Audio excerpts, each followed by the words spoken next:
Bulldozer দিয়ে ভাঙা হচ্ছে ধানমন্ডি ৩২ নম্বরের বাড়ি। বুলডোজার দিয়ে গুড়িয়ে দেওয়া হলো খুলনার শেখ বাড়ি। বুলডোজার দিয়ে ভাঙা হয়েছে ধানমন্ডি ৩২ নম্বরের শেখ মুজিবুর রহমানের বাড়ি। মার্চ টু ধানমন্ডি ৩২ কর্মসূচি ঘোষণা করে বিক্ষুব্ধ ছাত্র জনতা ৩২ নম্বরের বাড়িটি সামনে সমবেত হয় এবং ভাঙচুর চালায়। এরপর আগুন দিয়ে ধরিয়ে দেওয়া হয় শেখ মুজিবের ঐতিহাসিক বাড়িটিতে। বুধবার মানে গতকাল রাত 10টা ৫:৫০ মিনিটে ৩২ নম্বরের বাড়িটিতে বুলডোজার নিয়ে আসা হয় এবং 11টা 10 মিনিটে বাড়িটি গুড়িয়ে দেওয়ার কাজ শুরু হয়। সেখানে রাত 11টা ৩৫ মিনিটে নিয়ে আসা হয় একটি এক্সকাভেটর। এর আগে রাত 8টার দিকে বিক্ষুব্ধ ছাত্র জনতা নানা স্লোগান দিতে দিতে ধানমন্ডি ৩২ নম্বরে জড়ো হয়। নিষিদ্ধ ঘোষিত সংগঠন ছাত্রলীগের ভার্চুয়াল অনুষ্ঠানে যুক্ত হয়ে অভ্যুত্থানে ক্ষমতাচ্যুত সাবেক প্রধানমন্ত্রী শেখ হাসিনার ভাষণ দেয়ার ঘোষণার প্রতিবাদে ছাত্র জনতা ৩২ নম্বরের বাড়িটিতে জড়ো হওয়ার সিদ্ধান্ত নেয়। সন্ধ্যার আগে থেকেই ছাত্র জনতা খণ্ড খণ্ড মিছিল নিয়ে ৩২ নম্বরের সড়কের আশেপাশে জড়ো হয় এবং এরপর অনেকে দরজা জানালা খুলে ফেলতে দেখা যায়, জানালার কাচ ভেঙে ফেলা হয়, ইট খুলে নিতেও দেখা যায়। পরে বিক্ষুব্ধ জনতা সেখানে আগুন দেয়। দর্শক, সিচুয়েশন কোন দিকে গেছে ভাবা যায়? মানে আমি জাস্ট ছাত্রদের কথা বলছি না, আমি বলছি যে আওয়ামী লীগ গত ১৬ বছরের যেই অন্যায় করেছে, গত ১৬ বছর যে নির্যাতন চালিয়েছে, গত ১৬ বছরে আওয়ামী লীগ যা করেছে, এটি আমার কাছে মনে হয় যে স্বয়ং আল্লাহ প্রদত্ত, মানে উপরওয়ালা থেকে আওয়ামী লীগের উপরে যে এই দুর্দিন আসবে সেটি নিশ্চিত ছিল। এখন সেই দুর্দিনগুলো যে এলো, এটি আমি বলবো যে আওয়ামী লীগের কর্মকাণ্ডের কারণে, ১৬ বছরের কর্মকাণ্ড।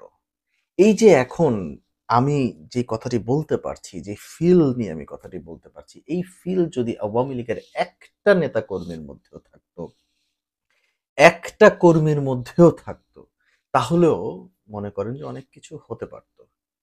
যেই আমি ৫ই আগস্ট বাদ দেই, কিন্তু গত ১৬ বছর গুম, খুন, হত্যা, নির্যাতন, অপোজিশন পার্টিগুলোকে যেভাবে দমিয়ে ফেলা এবং নানান রকমের কর্মকাণ্ড নিয়ে, মানে যেভাবে গণতন্ত্রের একটা, মানে গণতন্ত্রটাকে যেভাবে গলা চিপে হত্যা করা, মানে একনায়কতন্ত্র চালু করা, বা যেভাবে নির্বাচন হতে না দেওয়া, একটা নির্বাচন ম্যানিপুলেশন করা, এগুলো তো ওপেন সিক্রেট, এটা সবাই জানে। এই কর্মকাণ্ডগুলো করে মানুষের মনের মধ্যে যে ক্ষোভ তৈরি হয়েছে, সেই ক্ষোভেরই আসলে আমি বলব যে এই যে সর্বশেষ যে ৩২ নম্বরের বাড়িটি, ঐতিহাসিক একটি বাড়ি। সেটি যাই হোক, বঙ্গবন্ধু শেখ মুজিবুর রহমান একটা সিম্প্যাথির জায়গা, একটা আইকনিক ফিগার, নিঃসন্দেহে নিঃসন্দেহে একটা আইকনিক ফিগার। ৭১-এর আগের কথা যদি আমি বলি, শেখ মুজিবুর রহমানের যেই ভূমিকা ছিল ৭১-এ, সেটি তো অস্বীকার করার মতো একদমই না, অস্বীকার করাই যাবে না। হ্যাঁ, ৭১-এর পরের সেগুলো হইতে পারে ভিন্ন কিছু। কিন্তু আমি যদি মুক্তিযুদ্ধের ওই পার্টিকুলার সময়ের কথাটাই বলি, সেটা, সেই জায়গাটিতে আসলে শেখ মুজিবুর রহমানের ভূমিকা কোনোভাবেই অস্বীকার করার মতো নয়। অতএব এমন একজন ফিগারের এই দিন দেখতে হবে, তার কষ্টার্জিত একটা বাড়ি, যেই বাড়িটিতে যে বাড়িটিকে ঘিরে এত এত ইতিহাস রয়েছে, সেটিকে শেষ পর্যন্ত গুড়িয়ে দেওয়া হলো। এখন এই যে গুড়িয়ে দেয়া হলো, এটারও তো একটা রিঅ্যাকশন ভবিষ্যতে আসবে।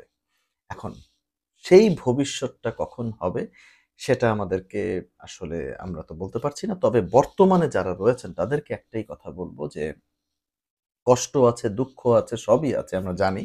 কিন্তু সেই কষ্ট দুঃখের জায়গা থেকে আমরাও সেই কাজগুলো করব না, যেই কাজগুলো হয়তোবা ভবিষ্যতে আপনাদেরকেও মানে সাফার করায়। কারণ কর্ম কিন্তু ফিরে আসেই। আপনারা দেখেছেন ১৬ বছর পরে হলেও আওয়ামী লীগের একটা কিন্তু নতিজা আমরা দেখেছি। এখন ২০ বছর পরে হলেও আপনাদের কিন্তু সেফ থাকতে হবে। কারণ এই যে ক্ষোভ, এই যে কষ্ট, এগুলো কিন্তু একদিন ফিরে আসবে। অতএব এমন কোনো অ্যাক্টিভিটিস থেকে আমার মনে হয় যে আমাদের দূরে থাকাই উচিত। যেই অ্যাক্টিভিটিসগুলো ভবিষ্যতে হয়তোবা কাঁদাতে পারে। কারণ আমরা জানি বাংলাদেশের জনতা, বাংলাদেশের যারা পলিটিক্যাল রাজনৈতিক সাপোর্টার্স রয়েছে তারা কিন্তু প্রতিশোধ পরায়ণ। তারা ক্ষমা করতে জানে না।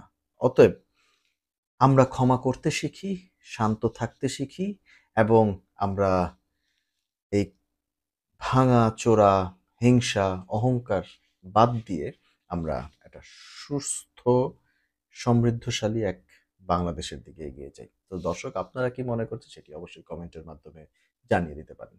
ধন্যবাদ।